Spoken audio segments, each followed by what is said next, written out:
races for Penn State and Ohio State coming up this weekend. It's been a titanic battle that has really ruled the Big Ten and defined the Big Ten for the past two seasons. Of course, the Buckeyes coming back from 18 down in the second half last year to upend the Nittany Lions and decide the division and finally the conference. And then 2 years ago, of course, it was Penn State, kind of the crescendo of their move back to the pinnacle of college football in the Big Ten with the win on the special teams plays in Happy Valley 24-21.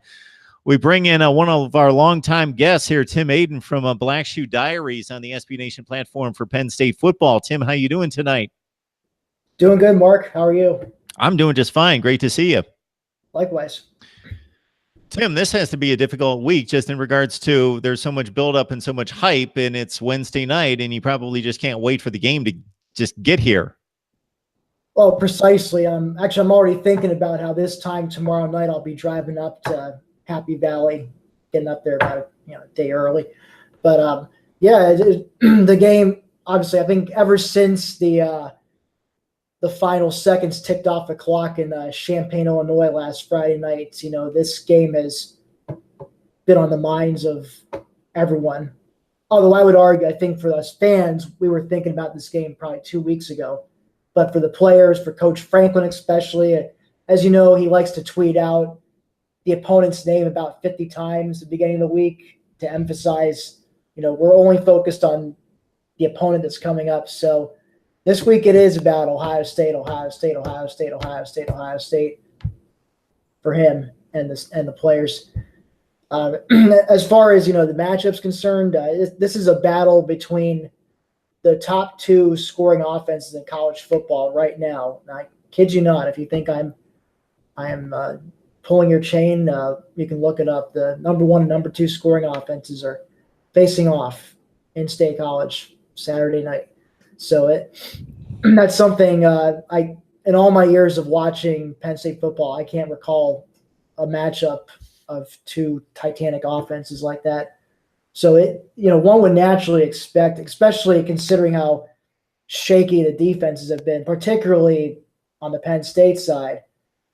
It would not surprise me if both teams crossed 40 points Saturday night. MarkRogersTV, the voice of college football, talking of the big matchup in the Big Ten. It has been the matchup of the year the past 2 years. We expect no less here in 2018. Penn State hosting Ohio State in Happy Valley for another whiteout against the Buckeyes. We've got Tim Aidan on the line from Black Shoe Diaries. Of course, we've got the live chat in full session, so please leave any comments or questions you have there. I'll be monitoring. Otherwise, Tim and I will talk up the Buckeyes and the Nittany Lions. There was a lot of panic, at least on my channel, after the App State game, considering you needed the final drive of regulation with Trace McSorley expertly leading the group down the field for the game-tying touchdown, and then, of course, the win in overtime preserved by the interception in the end zone. But the team has obviously performed much better since and to the standards that you would have expected. Oh, precisely. And I think in retrospect now we've played a few games. App State's played a couple more games since then. I would say I think App State was the toughest non-conference opponent and probably the toughest opponent we've faced thus far. I'm pretty sure it's going to change on Saturday, but if you noticed, App State's crushed their last two opponents in Charlotte, and I have to look up the other team real quick. I think Gardner-Webb. They put up 72 on Gardner-Webb, which is something you'd expect to see that from a Power 5 school playing a thing like Gardner-Webb, and for App State to do that, Group of 5 school, it kind of sends a message. But interesting stat from their other win against Charlotte, their quarterback, Zach Thomas, was a perfect 14 for 14 before he got pulled from the game in favor of the second stringers. So he may actually be a pretty legit quarterback.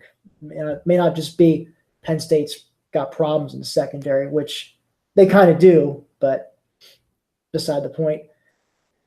Tim, in preparing for the game, I was checking on Trace McSorley's numbers and looking through the entire team, both offensively and defensively. I saw the Illinois game almost start to finish.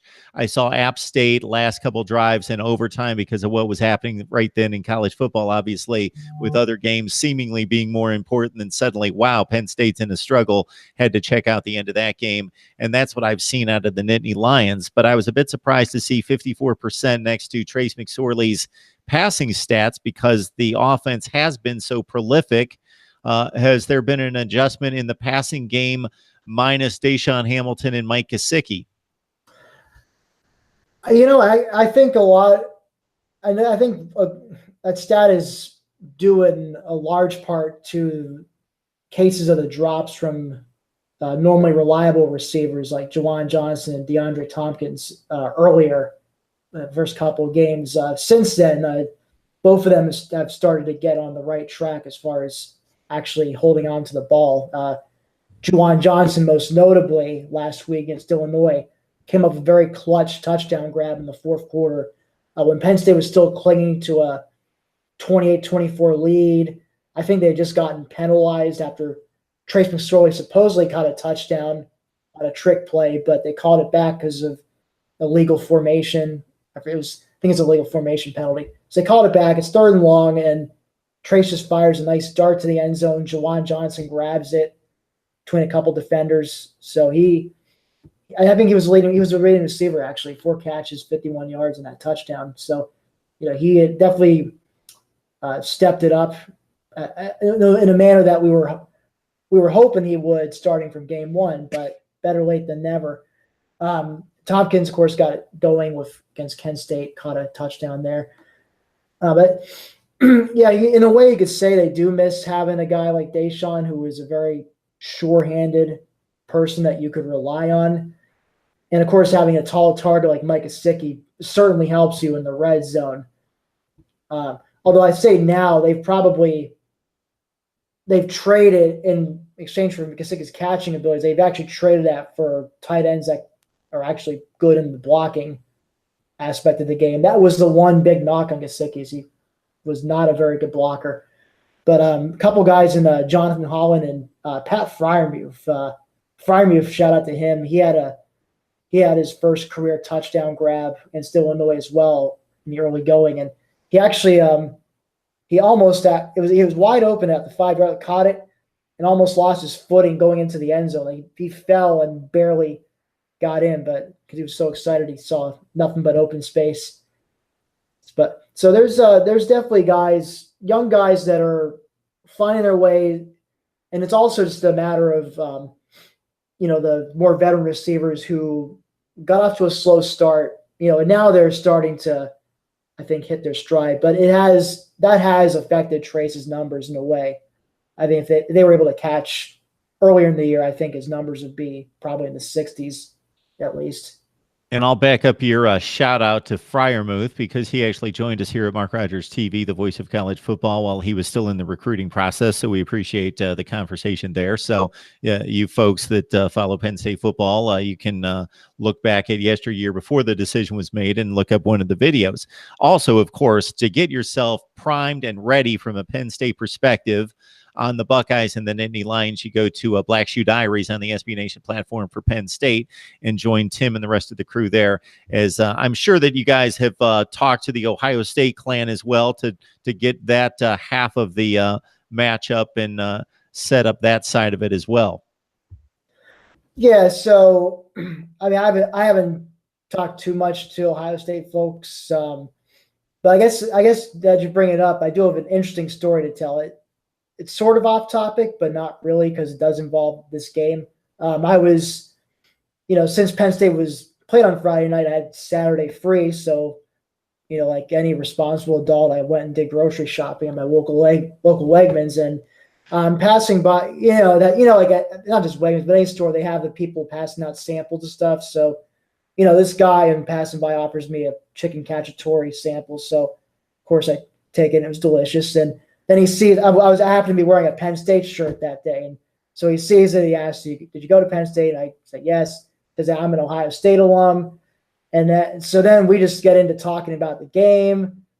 It was basically a 5-10 minutes back and forth about what scared us about each other's teams. So for me, I was telling him, I'm concerned about the defense's ability to contain Dwayne Haskins, and especially the ground, that 1-2 punch of J.K. Dobbins and Mike Weber. And then meanwhile, he's scared to death of the whiteout atmosphere and of Trace McSorley. So it was a very interesting back and forth, very cordial, wished her the best of luck kind of thing.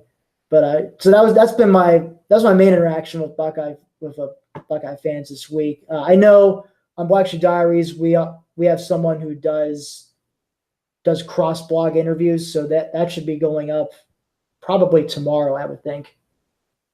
So yeah, that's a great thing about college football, in addition to a lot of other things, that kind of shared camaraderie, at least out of the 98% that are sane and love their team, but still can settle it down, pull it back, not to unleash the venom, and actually have a fun conversation with a rival fan base, and appreciate and have respect for the other fan base and for the other team, and know that, hey, this is a really good program. This is a great all-time program in the case of this matchup.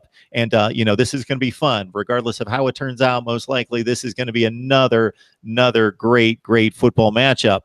Now, Tim, we've talked about it a number of times. We've had you on for, I don't know, something like 3 to 4 years.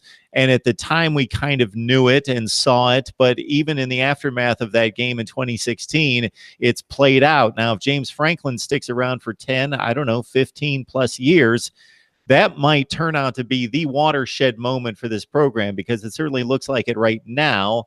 Now you have to build on that, and they did. But if James Franklin continues to have a program that's going to rank in the top 10 in the nation year in, year out, and going to contend for Big Ten championships and possibly national championships, then that seems to be the game where they took everyone on notice that, hey, we're back. Well, precisely. I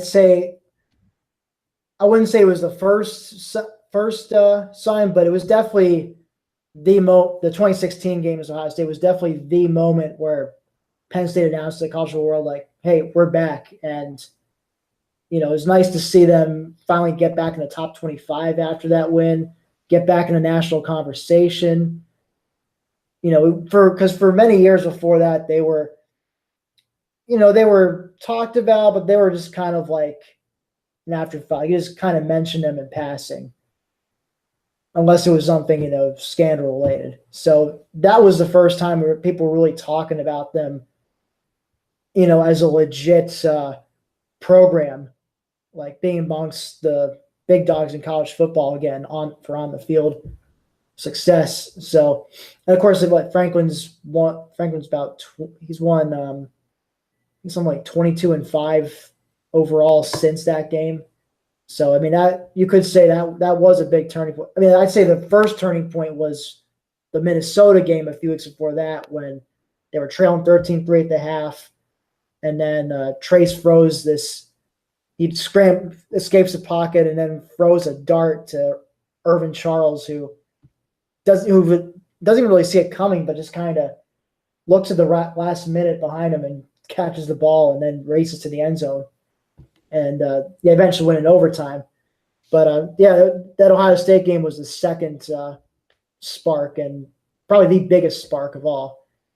And so it's crazy to think that was already 2 years ago. Sometimes it just feels like that happened yesterday still. And now, here we are. It's just like top 20. Being in the top 10 just feels like a routine thing.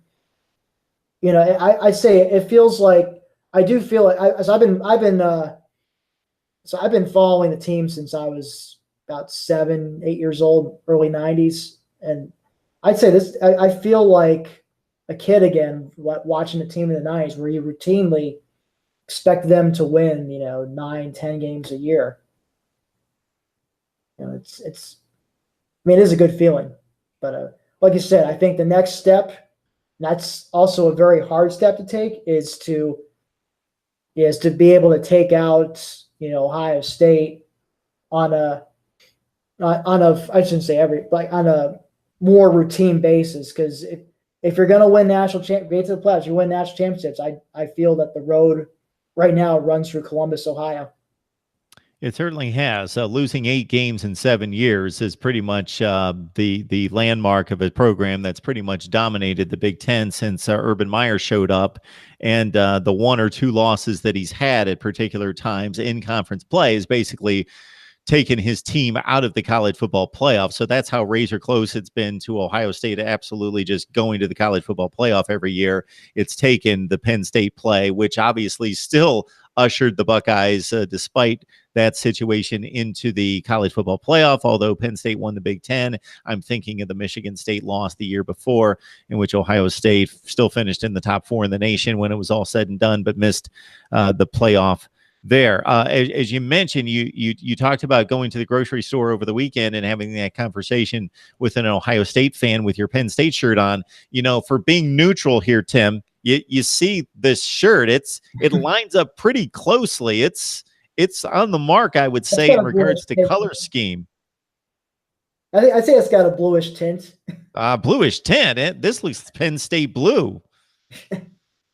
I think I nailed it here. Ricky Slade, Miles Sanders, and replacing Saquon Barkley. How do you think that's gone? I think it's gone quite well, actually, especially Miles Sanders. He had his obviously had a big game against App State, scored what would be the game-winning touchdown in overtime, but Illinois last Friday was where he really had his coming out party. Rushed for 200 yards and 3 touchdowns. And he just looked, he was just moving piles, running around, cutting around people. He just looked like a unstoppable force. And him and Trace McSorley were like a powerful 1-2 running combination. It seemed like they kept the Illinois defense guessing on the read option every time. They couldn't figure out which one to focus on. They usually guessed wrong as far as who to try and bring down. And it showed Penn State ran for 380 yards, which was the most they had done since 2002 against Michigan State, which I don't know if you know this. We probably remember this game, but it was when Larry Johnson became the first Penn State player to go over 2,000 yards in the season.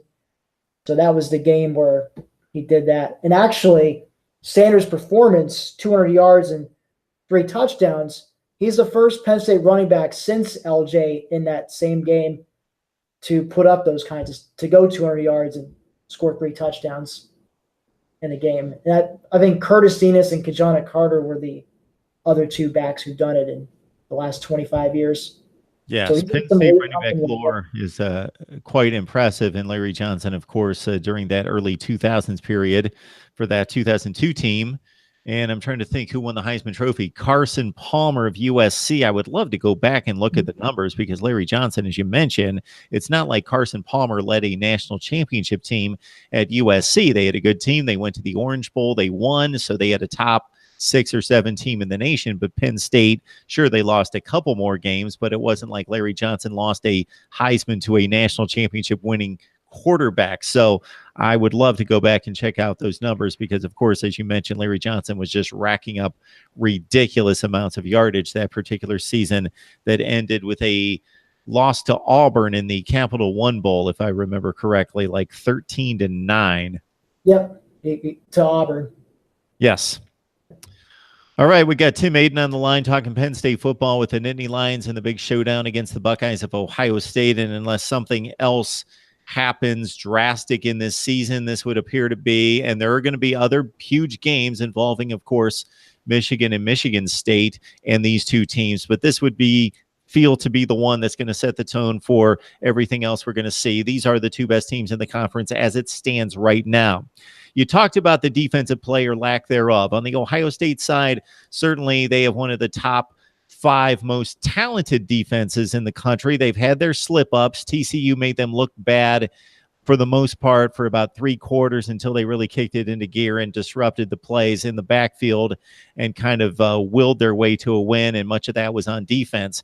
On the Penn State side, do you think that this is the Penn State defense we're going to see the rest of the year, or do you think that they have the pieces in place to shore up the defense and be a very capable top 10 or 15 type of defense? Well, it is unfortunately kind of a little more inexperienced defense, and especially at the linebacking unit, they've been hurt. The years of recruiting misses and guys transferring has kind of hurt the depth there. So, Brent Pryce tried to make the most of what he has. Manning the middle, so you have Jan Johnson starting at the Mike spots. Then you got Cam Brown on the one side, and then you got Koa Farmer on the other side.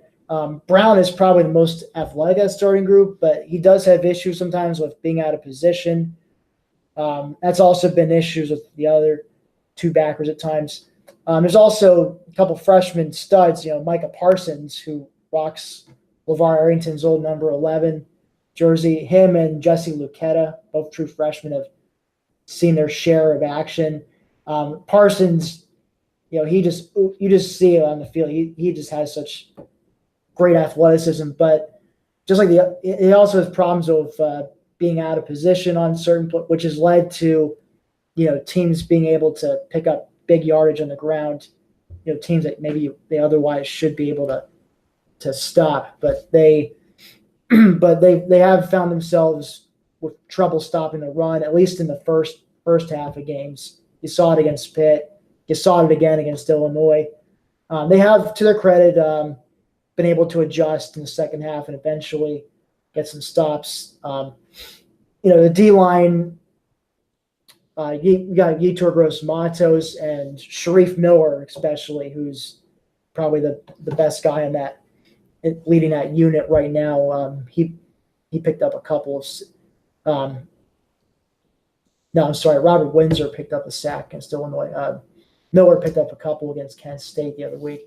But Miller had the most amount of hype coming into the season, and he's been doing a pretty good job living up to that. Secondary, that's also, they've had their moments, like Amani Owari has come up with a few big-time interceptions, including the one against App State in overtime to stave off the upset. But they've also given up some big plays too, and it saddens me to see John Reed, coming back from that ACL injury which caused him to miss all of 2017. It's just clear right now he's not what he used to be. Maybe in time he can get better, but he was getting burned a little too often, picked up a bad pass interference penalty. So I look for Tariq Castro-Fields to start in his place opposite Oruwariye. The safeties, I'd say the biggest improvement I've seen so far has been from the safeties. Garrett Taylor especially. He's gotten pretty comfortable out there now. He's become solid in run supports and just a very hard-hitting guy. And same with Nick Scott, both starting safeties. So that's a positive there. They just got to be able, if they can, the key to this game, I think, is can they get any kind of pass rush at all at some point during the game?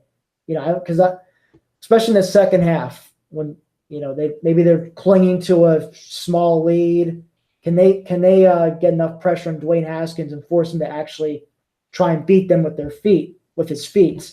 Because he's known right now he's like the opposite of JT Barrett, I would say. He's got a very good arm.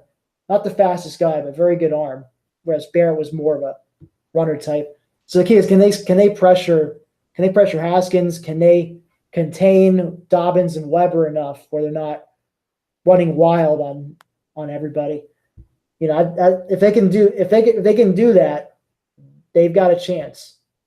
Yeah. So point well taken on the Barrett Haskins comparison. I'll bring it a little bit more to the center, where Barrett more run heavy than pass heavy. Haskins the flip opposite of sorts, but not on both ends of the spectrum. It's not like JT Barrett's service academy quarterback who can't throw it, and Dwayne Haskins can't run at all, that he's not mobile. He doesn't want to run. He's a pass first guy. He's mobile. He can move. He can get out of the pocket. And JT Barrett's not Michael Vick. I will make mention of a lot of people who have been detractors of JT Barrett through the years. Despite his prolific numbers at Ohio State and what he was able to accomplish, the guy is on the roster for the New Orleans Saints right now. So one of the most credited offensive minds in the NFL saw fit to draft him and bring him on board, and Sean Payton. So JT Barrett is not necessarily the scrub that many people play him out to be. That said, this Ohio State offense, much like what we've seen with Alabama, is just a different breed now with Dwayne Haskins pulling the trigger back there. He can really stretch the defense. So it's going to be, what we saw of JT Barrett in the fourth quarter against Penn State was a bit of an aberration of what we saw out of JT Barrett out of the last couple of years that he played in college. But out of Dwayne Haskins, this is pretty much what he brings each and every week. He's throwing up like 21 for 24 and 30 of 33 type passing games against these teams. Certainly not Penn State caliber, but still Power 5 teams. He's been tearing them up thus far. So it's a challenge.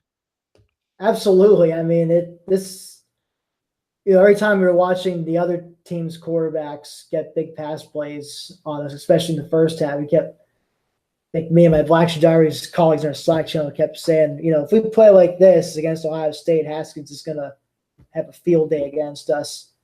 And so, I mean, I don't know what more I can say about him, and the bevy of receivers they've got. I mean, Paris Campbell, McLaurin, I forget his first name, Austin Mack. I mean, it's just a deep collection of blue chippers like a never-ending supply of blue chippers. It seems like at the receiving spots and tight ends. So, to have a trigger man like Haskins, be able to throw to all those guys. I mean, like I said, the key is they're going to have to establish some kind of pass rush, throw Haskins off balance.